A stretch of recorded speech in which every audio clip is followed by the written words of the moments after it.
Fjelland. Er det sånn det skal være? I 2040 skal ikke være sånn.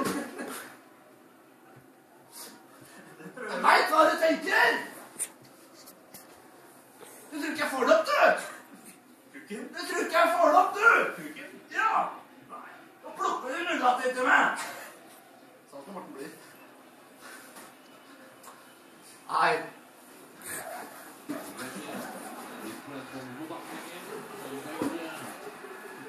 Du ble et offer for et asylteam! Et offer, det!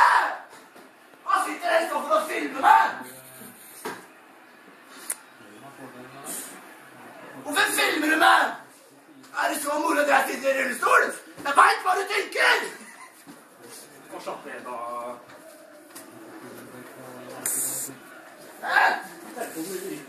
Hva tar hun? Anders Hei.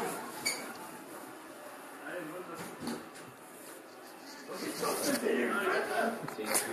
du